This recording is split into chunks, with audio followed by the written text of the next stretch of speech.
Para entender melhor estes movimentos nos criptoativos, converso agora com o Vinícius Bazan, CEO da Underblock. Um ótimo dia, Vinícius, seja bem-vindo. Tudo bem, Gabriel? Bom dia. Moeda de Trump é talvez uma boa notícia para o mercado de criptoativos ou um desserviço para este mercado que busca a credibilidade dos investidores? Como é que você vê este lançamento de Trump que parece muito engajado em cripto desde a sua campanha? Bom, você já resumiu bem agora há pouco o que você falou nessas últimas semanas, depois se corrigiu, mas realmente parece que se passaram semanas nesses últimos 3, 4 dias, porque foram muitas movimentações no mercado. É até complexo para você explicar para quem não está dentro do mercado de cripto, porque parece uma loucura e realmente é. Então, uma coisa que a gente sempre tem que ter em mente é que o mercado de criptoativos ele é um mercado sem fronteiras, né? Em que qualquer pessoa pode entrar agora, utilizar as mesmas ferramentas que um profissional e, por exemplo, criar um ativo. Eu poderia criar uma moeda agora com você aqui. Então, quando uma grande personalidade faz isso, como foi o caso de Trump, depois da sua esposa Melania, isso vem de surpresa, porque diferente de um mercado de ações, não tem um aviso prévio de que vai ser criado, não tem nenhum tipo de lançamento via IPO, e isso acaba trazendo, justamente pelo efeito surpresa, uma movimentação muito exacerbada do mercado, né? Lembrando que todos esses ativos foram lançados aí durante o fim de semana. Então, eu vejo que, assim, se a gente for colocar numa balança tudo o que está acontecendo nos últimos meses, o saldo é bem positivo, por N motivos, né? Pela posse de Trump como o primeiro presidente cripto nos Estados Unidos, né? Primeira plataforma de governo pró-criptomoedas, né? Que pelo menos traz uma visão um pouco mais proativa em relação à inovação, pelas mudanças que a gente vai ter de SEC e tudo mais, mas é claro que no curto prazo as coisas são muito erráticas, então não dá para você tirar muita conclusão por valuations bilionários de uma meme coin ou por falas específicas, né? Mas lembrando que, por exemplo, se você pegar na janela de uma semana, desde segunda passada até hoje, Bitcoin sobe 15, 16%. Então, eu gosto sempre de olhar para uma visão de médio a longo prazo e para mim é bastante positivo. O caso específico da meme coin, ele é muito controverso, como sempre é nesse mercado e como sempre é com Donald Trump, mas eu lembro você aqui que pela primeira vez na história tivemos um presidente de uma grande nação relevante criando uma criptomoeda. Embora seja uma meme coin, isso não pode ser desprezado. Feito, inclusive, muitas movimentações para o Bitcoin. Eu vou até pegar o intervalo de um ano, 150% de alta. Então, dá para ver que o mercado de criptoativos está em alta, pelo menos em atenção dos investidores. Temos alguns eventos que acabaram influenciando essas negociações. Teve ETF, mas boa parte dessa alta foi concentrada depois da eleição de Donald Trump no finalzinho do ano passado. A gente saiu dali praticamente, vou até puxar aqui, ó, no mês 11 de 60, praticamente 70 mil dólares para mais de 100 mil dólares negociados para o criptoativo. Daqui para frente, ô Bazan, quais são os principais pontos de atenção em relação à gestão Trump para este mercado de criptoativos? O que você está curioso para saber sobre Trump, sobre toda a equipe econômica relacionada a essa nova gestão nos Estados Unidos? O que será feito? Quais são as medidas que tendem a aparecer para, claro, condizer com o que os investidores estão esperando?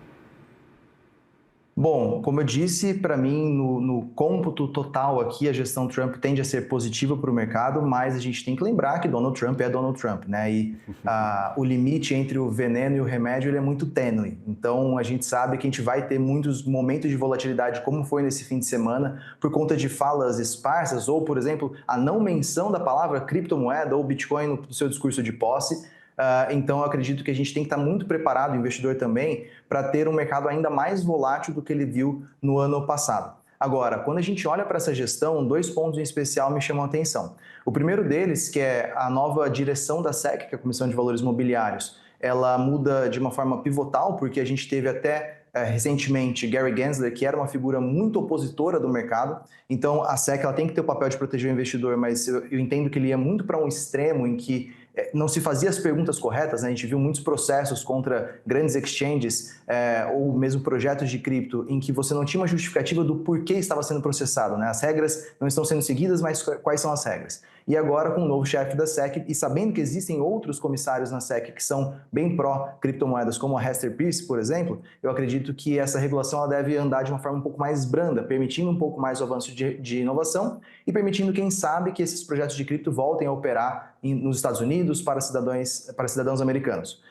Do outro lado, eu vejo essa postura de Trump trazendo Bitcoin e criptoativos como um tema importante para os Estados Unidos, E, embora seja ainda um mercado muito pequeno, é um mercado bastante estratégico, porque ele é muito pouco explorado. Então, é como se você estivesse descobrindo uma nova reserva de ouro, né, ou de um novo metal precioso, e nenhum país ainda tivesse nenhuma posse relevante daquilo.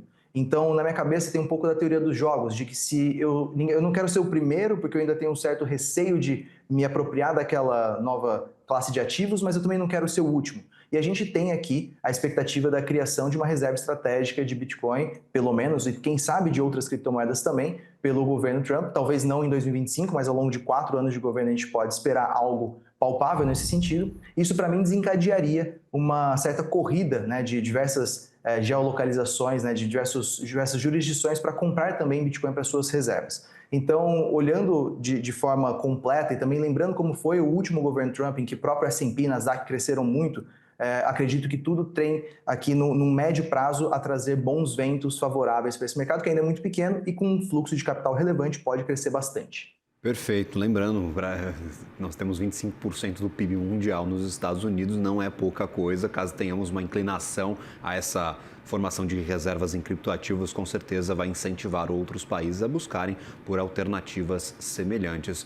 Bazan, quem está olhando de fora está tentando entender o que está acontecendo com os criptoativos. O Bitcoin está acima dos 100 mil já há bastante tempo, cai um pouquinho, mas sempre volta para cima dos 100 mil. Então parece que o mercado está confortável com este patamar de preços, mas está talvez um pouco reticente em relação a se o Bitcoin vale mais ou não. Você mencionava que é um mercado pouco explorado, muito pequeno em relação ao restante dos mercados de renda variável no mundo. A gente vai parar por aqui. Você se sente confortável, talvez, se expondo aos principais criptoativos em um momento em que eles já estão em patamares recordes? Como é que está a sua visão e como é que você está se comunicando com quem está buscando por esse tipo de informações? Afinal, tem gente tentando entrar, tem gente tentando pegar este bonde dos criptos, talvez por proteção do seu poder de compra, talvez por uma alternativa de investimentos, e está com receio. Afinal, 100 mil dólares, se você me falasse isso há 3 anos atrás, eu ia falar, olha, 100 mil dólares está alto e tal, mas o cenário está um pouquinho diferente. Antes de tudo, a gente tem que colocar no contexto local de Brasil, né? Vivemos com uma economia que ela é bem complexa, para dizer o mínimo, com uma moeda fraca. Então, o simples fato de você se posicionar, por exemplo, em Bitcoin, significa você também dolarizar a sua carteira, o que hoje tem sido algo bastante importante para quem busca proteção, preservação do poder de compra e do patrimônio. Agora, é claro que 100 mil dólares é um patamar super alto, um patamar nunca visto antes, e da perspectiva do investidor é muito mais complexo você apostar num ativo, né, no futuro dele, quando você não tem mais nada para cima, você não viu um preço previamente maior do que esse, você está numa zona que eu chamo de descoberta de preço. Então, carrega mais risco, carrega mais complexidade, a análise tem que ser mais criteriosa, mas aí eu volto a lembrar, Gabriel, que no ano passado, logo antes, né, do lançamento dos ETFs à vista de Bitcoin, que foi ali no dia 10 para 11 de janeiro, o mercado estimava cerca de 15 a 20 bilhões de dólares de entrada de capital em 2024 nesses veículos de investimento. E a gente teve mais do que o dobro disso, foram cerca de 33 a 36 bilhões de dólares que entraram.